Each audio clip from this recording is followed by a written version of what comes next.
Assalamualaikum warahmatullahi wabarakatuh. Kembali lagi bersama saya Ahmad di channel Ahmad PR.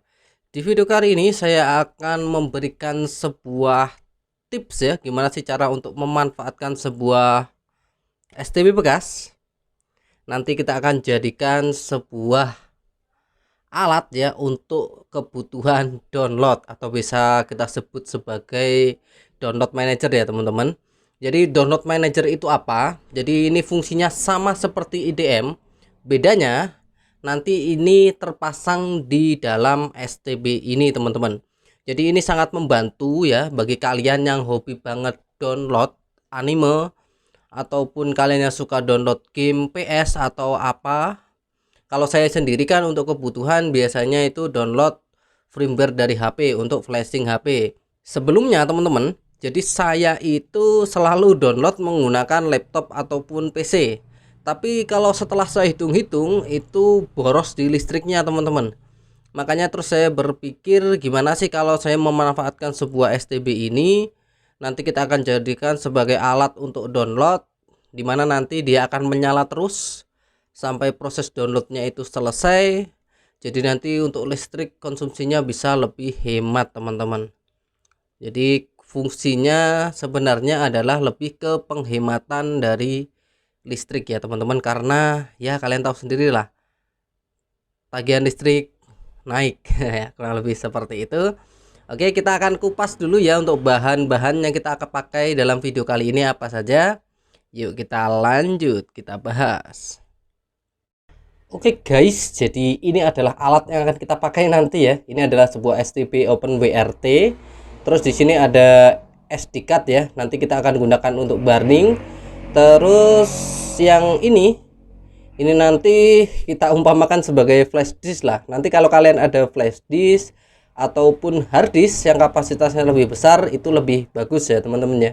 Karena nanti hanya sebagai contoh saja, saya nanti akan menggunakan sebuah SD card dengan card reader. Ini kapasitasnya 16 GB. Terus yang memorinya ini robot juga, ini kapasitasnya 8 GB untuk burning OS-nya ya teman-teman. Yuk kita akan lanjut untuk proses burning firmware-nya. Oke guys ya, jadi di sini saya sudah menyiapkan dua file ya yang kita perlukan. Yang pertama ini adalah caranya untuk pembuatan alat downloadnya nanti seperti apa, dimulai dari langkah-langkahnya seperti apa saja. Terus di sini saya sudah menyiapkan juga firmware OpenWRT yang akan kita pakai di video kali ini. Di sini saya menggunakan firmware dari Andi Rizal. Jadi ini menggunakan kernel 4.1.9, karena di sini saya menggunakan STB 860H. Menurutku ya, dari pengalamanku pribadi, ketika menggunakan kernel ini jarang sekali terjadi kita nggak bisa booting gitu ya. Kalau menggunakan kernel 54 itu, kalau STB-nya B860H, kadang ketika restart dia nggak mau booting lagi. Jadi akhirnya saya memutuskan untuk menggunakan firmware ini. Tapi kalau kalian ingin menggunakan firmware yang lain, nggak apa-apa sih, nggak ada masalah. Intinya sama aja kok. Saya menggunakan ini karena STB saya menggunakan B860H. Oke, yang pertama kita akan burning dulu ya untuk firmware-nya. Seperti biasa, di sini saya akan menggunakan Rukus ya kok Rukus, Rufus itu router ya, salah sebut. Jadi akan menggunakan Rufus untuk burningnya. Kita akan tancapkan dulu ke laptop kita ya teman-teman ya, untuk card readernya. Oke, ini sudah terbaca. Kita akan buka untuk Rufusnya ya teman-teman ya. Nah ini sudah terbaca ya. Oke, di sini ada notifikasi, kita yes saja teman-teman. Oke, di sini kebaca ya. Kita tinggal select saja. Terus kita cari di mana kita meletakkannya. Di sini kan saya buat folder sendiri, download manager. Oh iya, nanti untuk file-file ini kalian bisa download ya di deskripsi video ini nanti. Open. Nah, seperti biasa kita tinggal start saja. Untuk cara burningnya kurang lebih sama saja teman-teman, tidak ada perbedaan yang mencolok ya teman-teman pada saat proses burning ini teman-teman. Karena ya hanya begini-begini saja untuk proses burning. Nah, di sini untuk proses burningnya ini tergantung dari card reader dan memori yang kalian gunakan. Karena di sini saya menggunakan card reader yang biasa harga 5 ribuan, terus memorinya pun yang biasa bukan yang kelas 10, makanya ya agak lambat seperti ini. Gitu. Oke, jadi kita tunggu saja sampai proses ini selesai ya, teman-teman. Kita ikuti aja, santai saja. Jadi saya tidak akan skip ya, biar kalian nanti paham untuk step by stepnya. Oke, tapi ini lumayan cepat sih untuk card reader yang murah. Oh iya, BTW sebenarnya saya sudah bikin videonya tentang web server ya, cuma itu karena videonya panjang saya belum ada waktu untuk ngeditnya, karena ngeditnya itu agak susah juga. Jadi ya sementara kita selesaikan dulu mana yang sekiranya saya edit itu gampang lah, kayak gitu aja sih. Nah ini nanti juga bisa jadi referensi kalian lah, daripada kalian download PC-nya harus nyala terus, ya lebih baik pakai ini, cukup STB-nya yang nyala, lebih hemat listrik begitu. Terus ini pun enaknya ya itu tadi sih, listrik sih lebih hemat, itu aja sih. Oke, di sini writingnya 100%. Nanti kita tinggal tunggu sampai prosesnya selesai.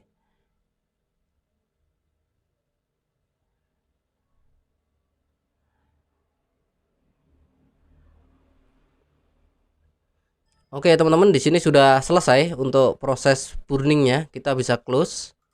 Lalu kita bisa cabut untuk SD card-nya. Oke, sebelum kita colokan sekalian, mumpung kita di depan komputer, kita akan format untuk SD card saya yang satunya. Di sini untuk SD card saya satunya nanti saya akan gunakan ya sebagai pengganti flash disk lah, karena hari ini saya cari-cari flash disk saya nggak ketemu, jadi mana entah, nggak tahu sih.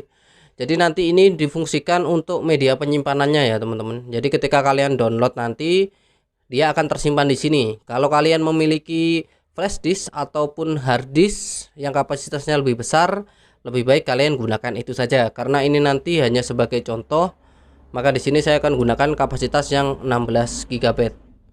Oke, kita akan colokan dulu. Jadi sebelum kita gunakan sebagai media penyimpanan untuk download manager kita nanti, kita perlu merubah formatnya dulu ya teman-teman. Jadi sebenarnya bisa menggunakan FAT32, tapi saya kurang merekomendasikannya.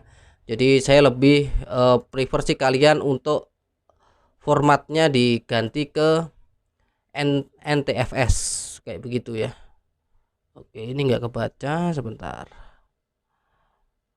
di sini nggak kebaca ya. Kita akan coba lihat di manager. Nah, kenapa ini? Apa rusak? Kayaknya enggak. Jadi manajemen. Oke, di sini enggak sih. Kita akan tambahkan ya. Kayaknya enggak mau kebaca. Tutup. Oke, di sini sudah ya. Langsung saja kita akan format dulu ya teman-teman. Di sini kan untuk awalnya itu masih standar. Ini adalah FAT32. Nanti kita akan jadikan NTFS ya teman-teman ya. Lalu kita start.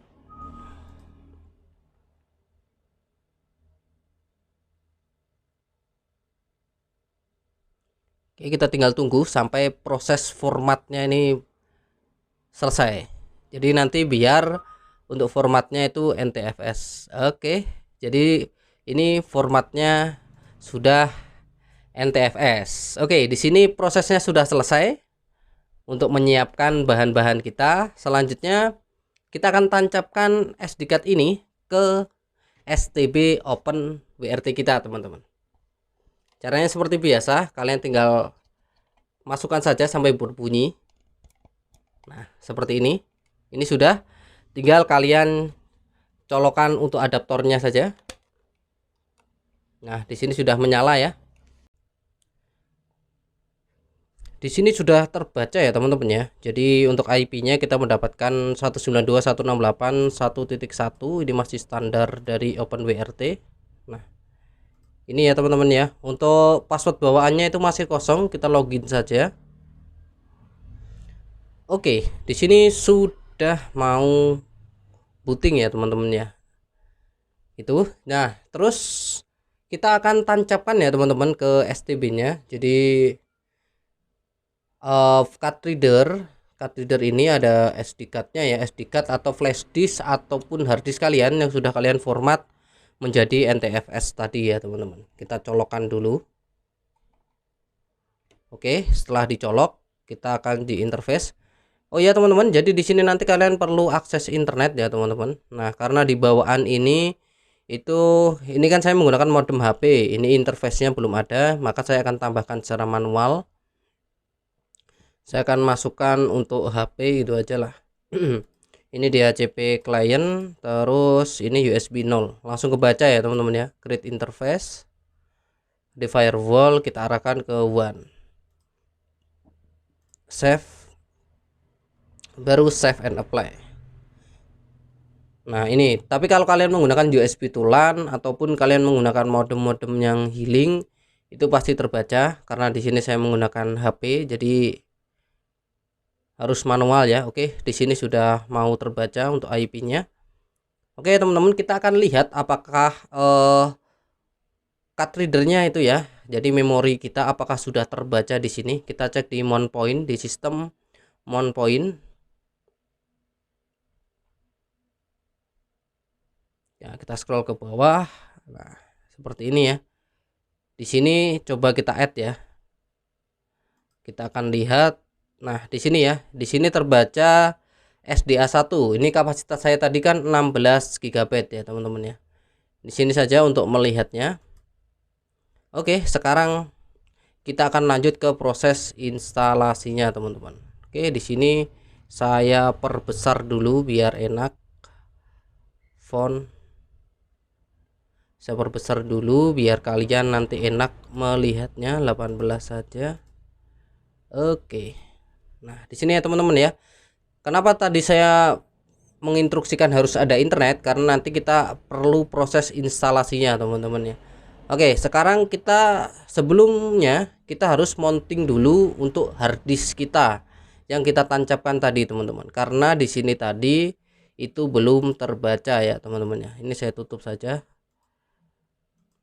Nah, di sini tadi itu belum terbaca di mount point. Nah, ini kalau sudah di mounting, di mount file system, ini harusnya terbaca. Karena ini belum, maka kita akan mounting terlebih dahulu.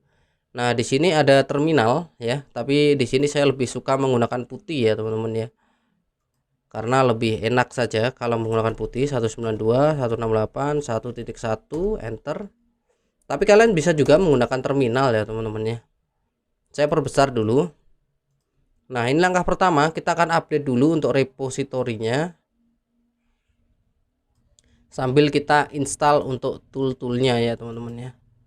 Oke, di sini tinggal paste saja, kita enter. Oke, kita tunggu. Nah, makanya tadi saya instruksikan harus ada koneksi internet karena untuk proses instalasi tool-tool ini, teman-teman. Oke, kita tunggu dulu sampai prosesnya ini selesai ya, teman-teman ya.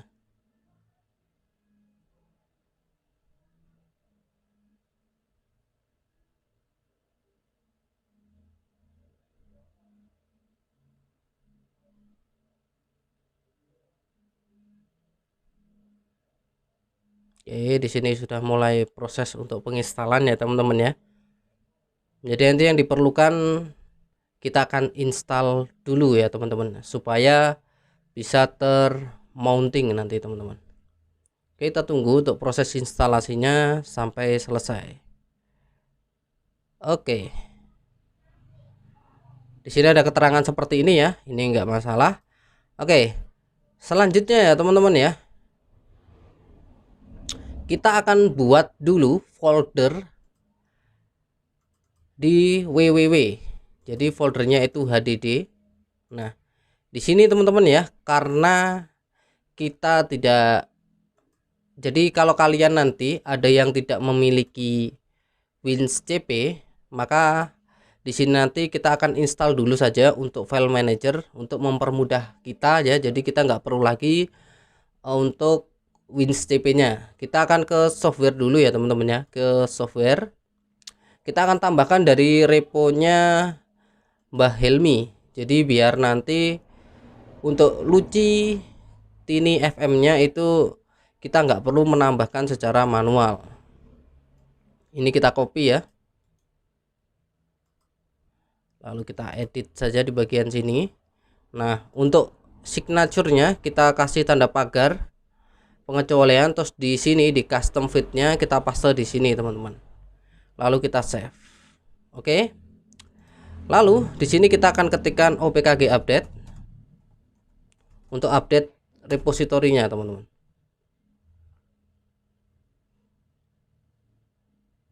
Oke, di sini untuk repositorinya sudah mulai diupdate ya teman-teman ya. Nah, ini adalah repo dari Helmi dan kawan-kawan. Oke, kita tunggu untuk proses update reponya ini sampai selesai. Oke, di sini sudah selesai. Nah, sekarang kita tinggal install saja untuk Tini File Managernya. Caranya adalah opkg install Luci app Tini FM. Seperti ini saja, enter. Nah, maka dia akan langsung mendownload dari reponya. Jadi kita nggak perlu repot untuk upload file IPK secara manual. Makanya tadi saya instruksikan untuk mengganti reponya dulu. Oke, kita tunggu. Nah, ini dia otomatis menginstal ya file-file apa saja yang sekiranya kita perlukan.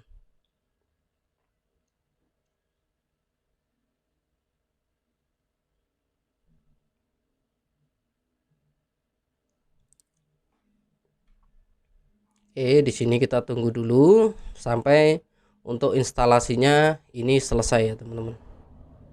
Di sini cukup banyak juga ya. Oke, di sini sudah selesai ya untuk proses instalasinya. Oke, di sini belum ada ya. Kita coba logout dan kita login kembali. Nah, di sini sudah ada folder NAS. Di sini ada Tini FM. Nah, oke, sekarang kita akan buat sebuah folder di dalam www. Di www ini saya akan buat folder baru.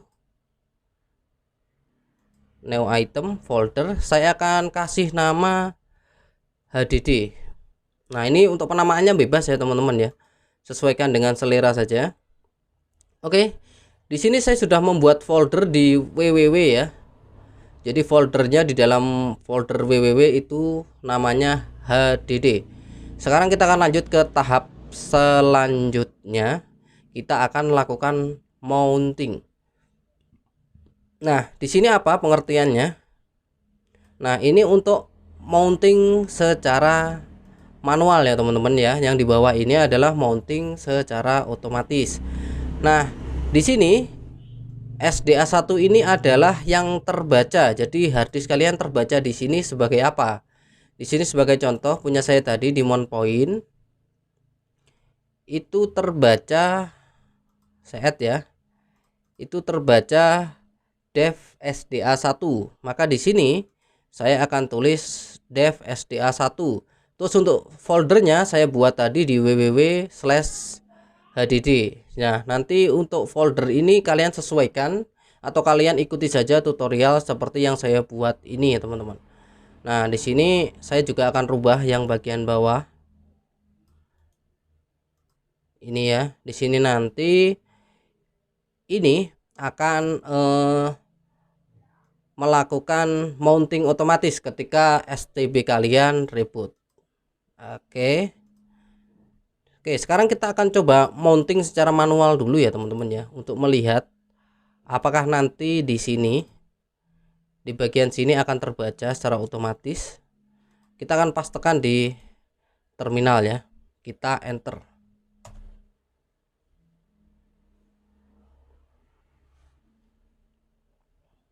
Oke. Seperti ini ya. Ada seperti ini ya, tapi biarkan saja. Sekarang kita akan cek ya, kita akan refresh apakah mounting kita berhasil. Oke, Di sini sudah termounting ya, di sini sudah muncul www/hdd. Oke, jadi untuk proses mounting kita itu berhasil. Sekarang kita tinggal menambahkan ini di startupnya ya teman-teman ya. Ini tujuannya apa? Jadi nanti ketika kalian reboot untuk STB nya, ini nanti akan termounting secara otomatis. Jadi kalian nggak perlu mounting manual seperti saya ini. Oke, jadi kita akan masukkan di sistem, di startup. Kita ke lokal startup. Nah, kita pastekan di atasnya exit 0 ini ya, lalu kita save. Oke, di sini untuk proses mountingnya sudah selesai. Nah, sekarang kita akan instalasi untuk areanya ya teman-teman ya. Kita akan instalasi untuk download manajernya, yaitu opkg install. Bisa diupdate dulu seperti ini. Oke, kita enter. Oke, ini update dulu dari reponya. Jadi tahapnya yang penting itu teman-teman, yang pertama kita mounting dulu. Ketika mountingnya sudah sukses, baru kita lanjut ke step selanjutnya untuk install download manajernya. Jadi di sini saya menggunakan Arya 2.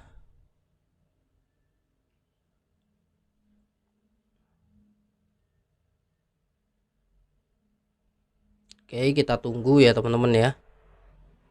Nah, ini sudah mulai berjalan untuk instalasinya. Masih downloading.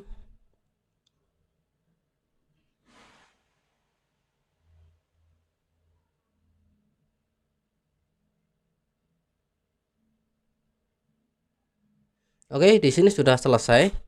Nah, di sini ada opsional ya teman-teman ya. Jika kalian ingin ada lucunya, kalian ingin Arya 2-nya nanti muncul di service, maka kalian bisa install sekalian untuk Luci app Arya 2-nya.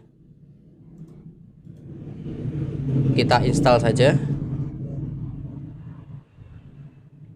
Tapi ini opsional saja ya teman-teman. Kalau kalian nggak install pun juga nggak ada masalah. Oke, lanjut. Sekarang kita akan upgrade ya untuk lib OpenSSL-nya. Kita akan upgrade dulu. Enter. Nah, ini kan yang lama versi 1.1 ini. Kita akan upgrade dulu. Nah, jadi ini prosesnya agak lumayan panjang. Yang penting kalian nanti ikuti step by stepnya saja, biar nanti berhasil ya teman-teman. Oke, di sini sudah diupdate. Sekarang kita akan update yang satunya, yang libstd-nya ya. Oke, kita enter. Oke, oke, nggak apa-apa ya. Jika ada pernyataan seperti ini, nggak apa-apa, biarkan saja. Nah, sekarang kita akan buat direktori baru di folder etc yang bernama Arya 2. Perintahnya seperti ini. Kita enter. Oke, maka Arya 2 akan otomatis terbuat di dalam folder etc. Nah, untuk touch ini kita bisa pastekan secara bersamaan, teman-teman. 3 langsung ya. Enter. Oke, sekarang kita akan konfigurasi. Jadi kita tadi sudah membuat Arya 2 di dalam folder etc. Sekarang kita akan konfigurasi terlebih dahulu untuk Arya 2-nya. Enter. Nah, di sini ini kan masih kosong. Kita akan konfigurasi terlebih dahulu. Oke. Jadi direktorinya tadi kita sudah menentukan ya teman-teman ya, bahwa kita sudah tentukan di folder www/hdd. Jadi ini adalah folder yang sudah kita mounting tadi teman-teman, di www.hdd. Jadi jangan sampai kebalik.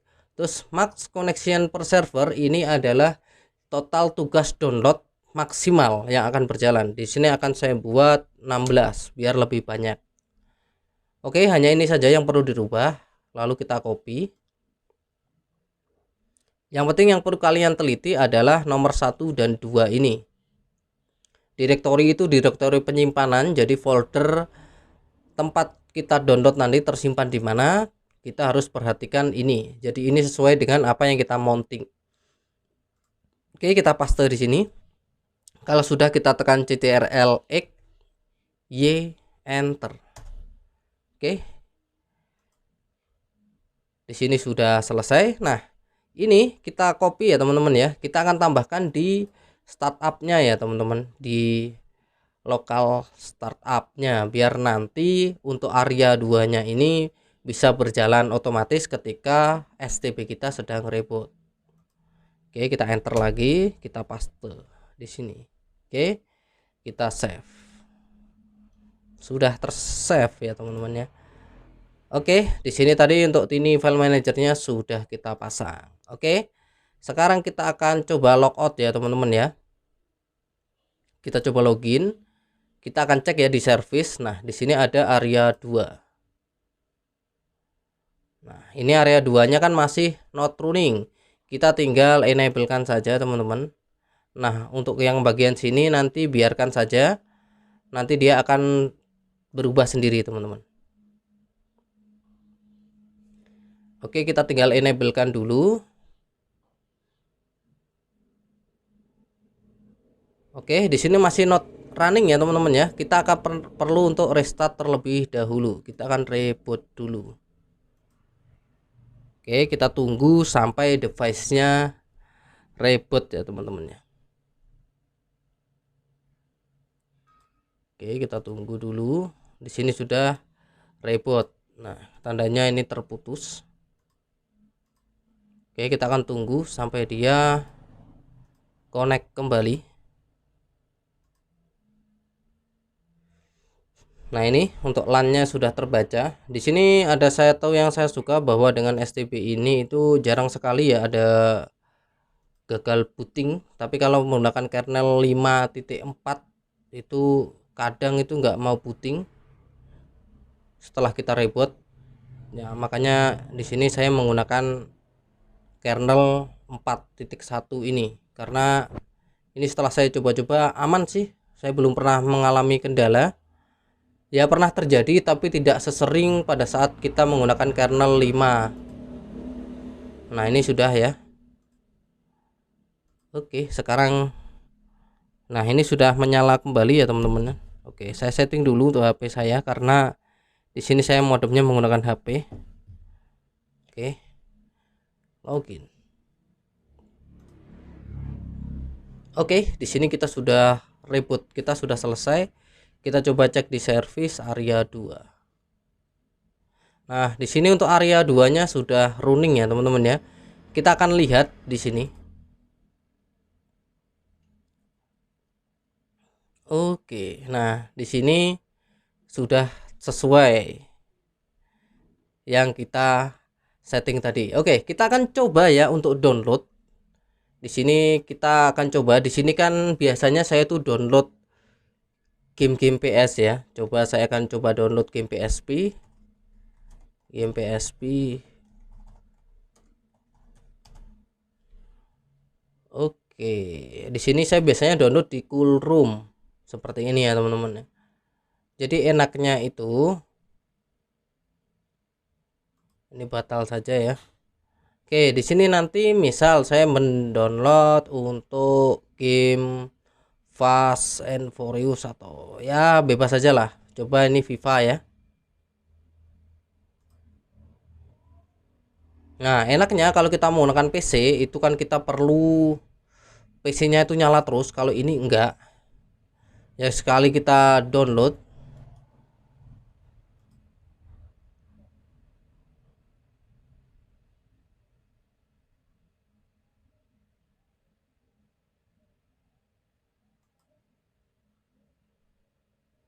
Oke, di sini ada cool room-nya ya. Saya akan salin dulu. Salin link. Sini jangan batal dulu. Jadi downloadnya kita akan download di sini saja. Kita tinggal plus URL. Di sini kita tempel. Mulai. Hanya seperti itu saja untuk downloadnya. Nah, oke ya. Di sini sudah berjalan. Nah, ini jadi kita bisa matikan. Ini maaf ya, saya menggunakan HP, ini sinyal di tempat saya jelek. Karena tadi saya cari untuk USB tulan, saya itu nggak tahu kemana. Sebenarnya kalau ada USB tulan enak, tinggal colok ke server yang ada di belakang saya, itu koneksinya lebih cepat. Tapi nggak apa-apa karena ini tutorial saja. Nah, apakah benar file ini nanti akan tersimpan di folder www/hdd? Kita bisa coba di sini. Di NAS-nya kita lihat di ini file manager. Kita scroll ke bawah di folder www. Kita tinggal buka folder www. Di sini ada folder HDD. Apakah ada di dalam sini? Nah, ini ada ya teman-teman ya. Tapi ini belum selesai karena memang prosesnya lagi berjalan. Jadi kurang lebih seperti ini bagaimana cara kita untuk membuat server download ya. Jadi membuat sebuah alat untuk kita kegiatan download manager. Kurang lebih seperti ini teman-teman. Nah, nanti kalau ada pertanyaan, gimana Bang kalau proses download ini sudah selesai? Gimana kalau kita ingin pindah ke PC? Ya, gampang saja. Kita tinggal klik download yang ada di sini. Tinggal klik ini aja. Tes. Sudah. Otomatis dia akan cepat ya prosesnya. Kenapa dia cepat? Karena ini ada di jaringan lokal. Kurang lebih seperti itu saja. Saya batal ya. Gitu. Jadi ketika kalian downloadnya ini sudah selesai, kalian tinggal download langsung dari sini. Nah, ini kalau kalian sudah bosan, misal sudah di-download nih mau dihapus ya, tinggal dihapus ini saja. Kurang lebih seperti itu. Oke, nanti di konten selanjutnya saya akan kompilkan ya nanti. Jadi nanti selain kita membuat sebuah web server web untuk download manager ya, bukan web sih, alat untuk download manager, nanti kita akan kolaborasikan dengan NAS gitu ya teman-teman. Jadi untuk mempermudah kita, selain kita bisa download, kita juga bisa copy paste file di lewat STB ini. Jadi kita akan membuat NAS juga. Terus nanti pastinya NAS nanti juga akan kita online kan. Jadi kurang lebih seperti itu. Mohon maaf jika ada kekurangan dalam tutorial kali ini. Semoga bermanfaat. Jadi ini cukup lumayan lah bagi kalian yang hobi download. Kalian nggak perlu lagi untuk nyalakan PC 24 jam. Cukup pakai STB saja, bermodalkan flash disk ataupun hard disk. Itu kalian sudah bisa membuat sebuah download manager. Sekian, saya Ahmad pamit, sampai ketemu di video selanjutnya. Wassalamualaikum warahmatullahi wabarakatuh. Bye bye.